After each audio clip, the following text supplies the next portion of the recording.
नमः श्रीवर्धमानाय निर्धूतकलिलात्मने सालोकानां त्रिलोकानां यद्विद्यादर्पणायते। रत्नकंटक श्रावकाचार परम मांगलिक ग्रंथ है। आचार्य समंतभट्ट स्वामी द्वारा यह लिखा गया है। दूसरी तीसरी शताब्दी में 150 श्लोक हैं। संस्कृत इसकी भाषा है। सम्यक दर्शन, सम्यक ज्ञान, सम्यक चारित्र, संलेखना, समाधि और 11 जो पद हैं श्रावकों के, उसमें इसका वर्णन है। हम सभी लोग तीसरा अध्याय सम्यक चारित्र पढ़ रहे थे, जिसमें 5 पाप का त्याग की बात कही गई थी और 5 पाप में कौन प्रसिद्ध हुए, उसमें गाथा नंबर 65 थी। अब जो है परिग्रह करने में, रखने में कौन व्यक्ति प्रसिद्ध हुआ, तो उसका नाम आया था शमश्रु नवनीत। यद्यपि ये जो नाम है, यह नाम बाद में पड़ा। नाम तो उसका भवदत्त नाम सेठ था। क्या था? भवदत्त। अयोध्या नगरी में भवदत्त नाम का सेठ रहता था। उसकी स्त्री का नाम धनदत्ता था और पुत्री का नाम लुब्धदत्त था। उसके पुत्र का नाम लुब्धदत्त था। ठीक है, ये भवदत्त नहीं, लुब्धदत्त नाम उसका रियल था और बाद में उसका शमश्रु नवनीत नाम पड़ गया। एक बार लुब्धदत्त जो है वह व्यापार के निमित्त दूर गया। जाते हैं लोग, दूर दूर जाते हैं, देश विदेश जाते हैं।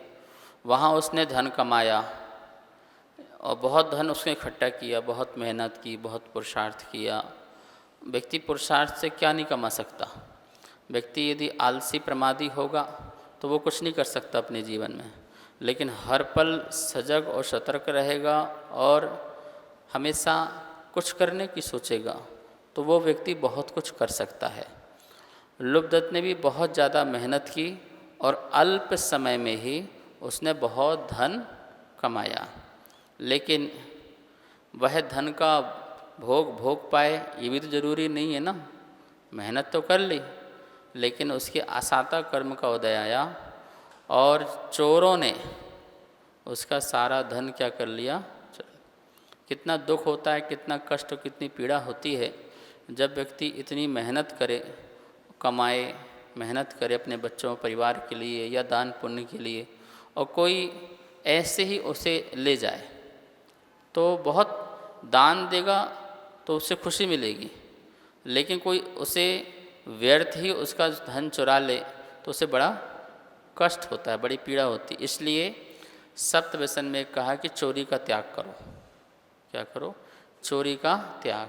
क्यों? क्योंकि व्यक्ति को बहुत कष्ट होता है जब वो किसी की आप धन का अपहरण कर लो, धन को चुरा लो। तो आचार्यों ने कहा है कि धन भी एक प्राण है।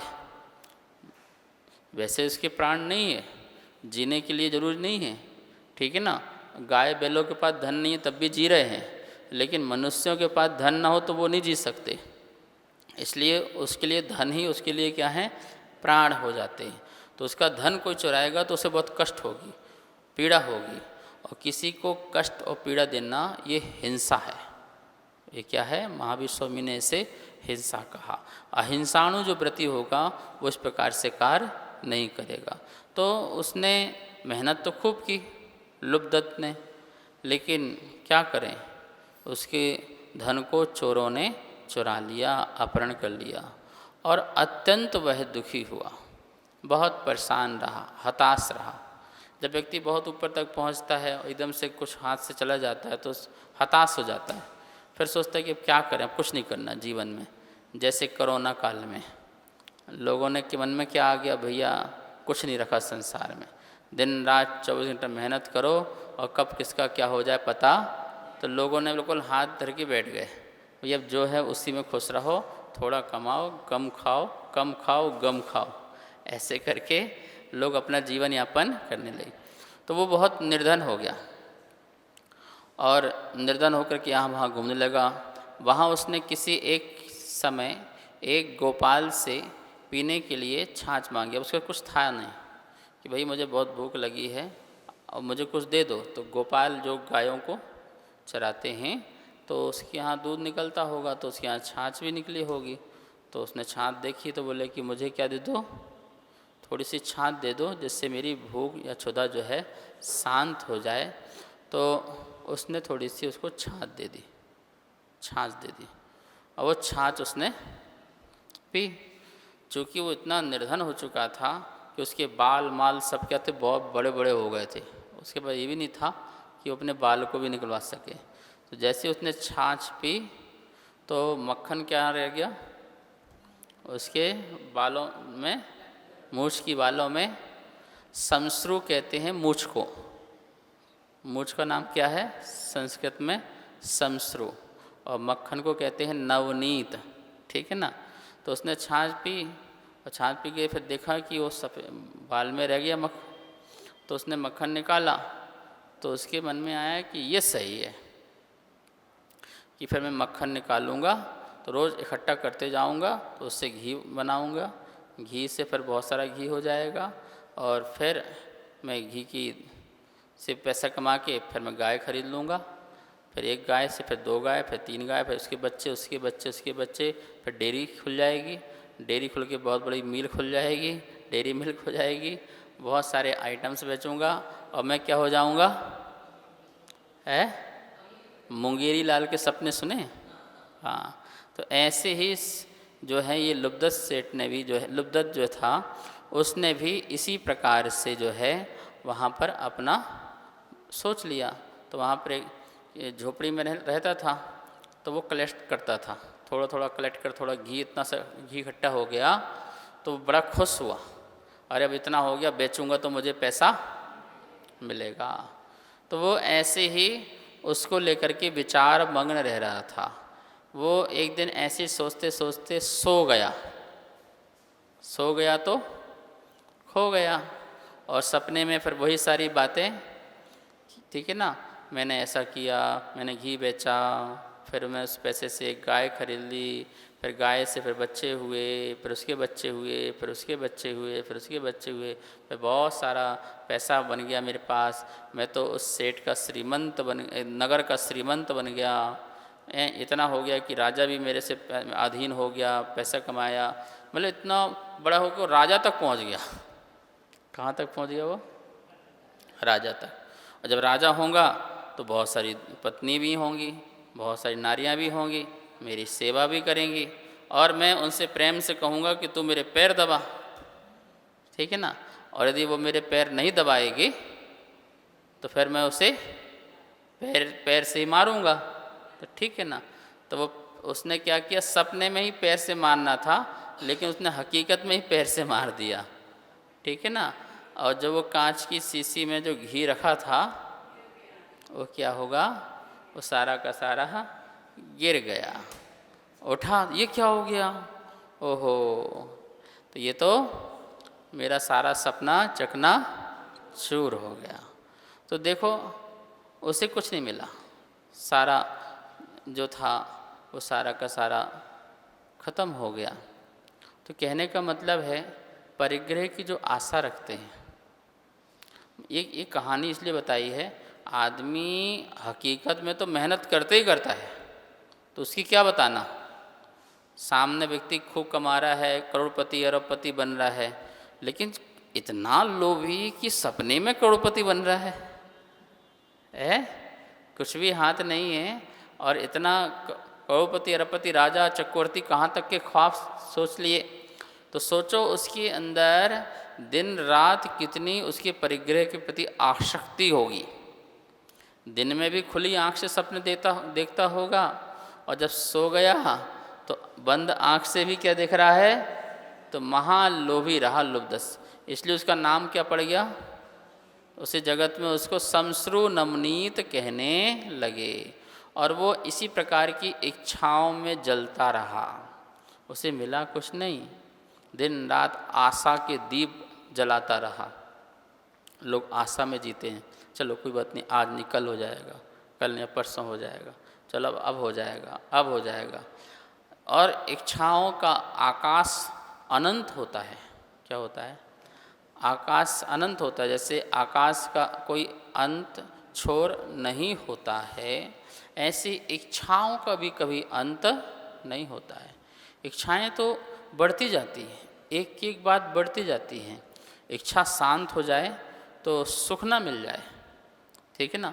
इच्छा की पूर्ति करने से कभी व्यक्ति सुखी नहीं हो सकता। इच्छा की पूर्ति नहीं करना, इच्छा को शांत करना, तो सुखी हो सकते हो। आप इच्छा की पूर्ति करते रहो। आपकी इच्छा थी मेरा मकान हो जाए, चलो भाई आप सुखी हो जाओगे क्या? तुम्हारा मकान नहीं था ना, 10-15 साल खूब मेहनत करो, अच्छा मकान हो गया, अब तो खुश होना चाहिए ना। अब मकान को लेकर के उसके निमित्त से और जो अनंत दुख हैं वो मिल गए। अब अपना मकान को देखते हैं और दूसरे को मकान को देखते हैं तो अपना मकान में अच्छा नहीं लगता, कमी लगती है। बाथरूम छोटा रह गया, ड्राइंग रूम ऐसा रह गया, थोड़ा किचन यहाँ होती तो और अच्छा रहता, इसमें टाइल्स लगा होता, ये वाला पत्थर होता, वो पत्थर होता, ये पर्दे होते, मतलब कितनी सारी बातें मन में घूमने लगती हैं। जब जब हम किसी दूसरे के मकान में जाते हैं तो हमें अपना घर दिखाई देने लगता है, काश ये हमारे यहाँ भी ये होता तो अच्छा होता। अब उसको लेके वो दुखी रहता है, परेशान रहता है, भागम भाग रहता है, 99 के फेर में रहता है। 99 का चक्कर, पता है 99 का चक्कर? राजा रानी के घर के सामने जो एक रोज़ कमाते रोज़ खाते ऐसा परिवार था, खुश थे, मस्त थे, आपस में खूब बातें करते और प्रसन्न रहते, ठीक ऐसे खुश थे। तो रानी राजा से कहती, हमसे अच्छे तो ये हैं, आपके पास इतना अपार है, दिन रात 24 घंटे बेचैन रहते हो, टाइम नहीं है, समय नहीं है, कुछ भी नहीं है। तो राजा ने बोला, तुझे पता नहीं है वैसे 99 का चक्कर।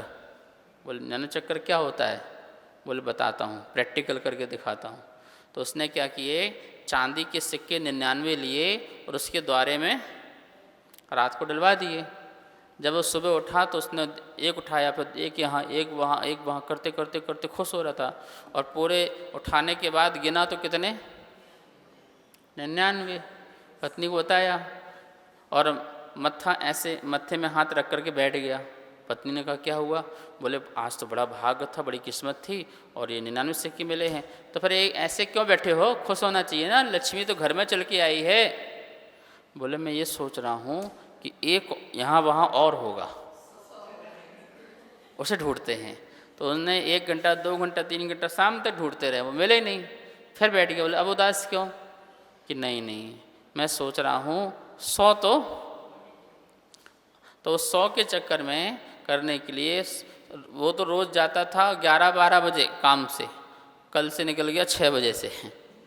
क्यों? एक्स्ट्रा काम करूँगा, एक्स्ट्रा दहाड़ी मिलेगी, एक्स्ट्रा पैसा मिलेगा, बस सुबह शाम भागम भाग। अब न वो बैठ पाता ना उठ पाता है, जैसे तैसे थोड़ा थोड़ा इकट्ठा किया तो उसने क्या कर लिया, एक सिक्का और कर लिया चांदी के। कितने हो गए? 100 हो गए। 100 हो जाने के बाद मन में आया 100 तो हो गए, काश 200 हो जाए तो। 100 के बाद क्या छलांग लगा दी सीधे। अब वो भागम भाग में लगा रहता है, भागम भाग में। कुछ दिन बाद राजा ने रानी से कहा, कहो कैसे हैं सामने वाले? बोले अब तो क्या बताएं, दिखते ही नहीं है, कब आ रहे कब जा रहे कुछ पता ही नहीं है। पहले तो शाम को दिखता था, बढ़िया प्रसन्न थे, तो अब तो मैं समझ में आया कि 99 का चक्कर क्या होता है। तो ये इच्छाएं, ये इसलिए इच्छा परिमाण को ही परिग्रह परिमाण व्रत कहा है, इच्छाओं का परिमाण बनाना। उमा स्वामी भगवान ने तत्वार्थ सूत्र में कहा है मूर्छा परिग्रह। मूर्छा परिग्रह, मूर्छा का जो भाव है, ममत्व का जो भाव है, उसका नाम परिग्रह। ममेदम भाव, ये मेरा हो जाए, ये मैं इसका हूँ, इस प्रकार की इच्छाएं होना। तो वो इच्छाएं ही जीव को संसार में पकड़ के रखती हैं। संसार कभी नहीं पकड़ता, संसार नहीं पकड़ता। कौन पकड़ता है? व्यक्ति ही अपनी इच्छाओं से संसार को। और इसलिए सारे शास्त्रों में जब तप की परिभाषा आई तो क्या लिखा? इच्छा निरोधस तपः। इच्छाओं का निरोध करने का नाम क्या है? तप है। तप क्या है? मुनिराज ने क्या किया?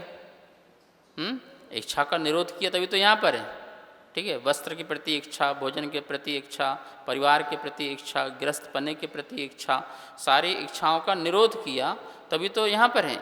यदि इच्छा होती तो वहाँ नहीं होते, ठीक है ना। तो इच्छाओं का निरोध करने के बाद व्यक्ति ऊपर उठते जाता है, और जितनी इच्छाएं होती जाएंगी व्यक्ति उतना ही अति इच्छा दुर्गति का कारण है। और इच्छा का शांत होना, कुछ शांत होना, वो देवगति का कारण है, और पूरी शांत हो जाना वो देवादिदेव का कारण है। अब देख लो, तुम्हें दुर्गति चाहिए या देवपना चाहिए या देवाधिदेव पना चाहिए, वो इससे होता है। इसलिए अपरिग्रह महाव्रत की बात जो कही मुनिराज के लिए, कोई इच्छा नहीं, इसलिए वो हाथ में आहार करते हैं कि अपनी इच्छा से उठाकर भी आहार नहीं करते हैं। तुम जो देते हो उसको ले लेते हैं, प्रगति विरुद्ध नहीं होना चाहिए, बस वो उसको उतना लेते जाते हैं। उनकी इच्छा नहीं है तभी तो हाथ में लेते हैं, और जैसे वो हाथ से उठा के लेने चालू कर देंगे तो अपनी इच्छा से हो जाएगा ना, तो इच्छा से होगा तो आसक्ति बढ़ेगी। तो अभी बोलेंगे आज ये नहीं है तब ये वाला लेके आओ, अब ये नहीं तब ये ले बना के लाओ, वो बना के लाओ, ऐसे करते करते करते करते जो है संसार की पूरी इच्छाएं बढ़ती जाएंगी, तो उनको मुक्ति नहीं मिलेगी। फिर वो उन वस्तु में अटक जाएंगे।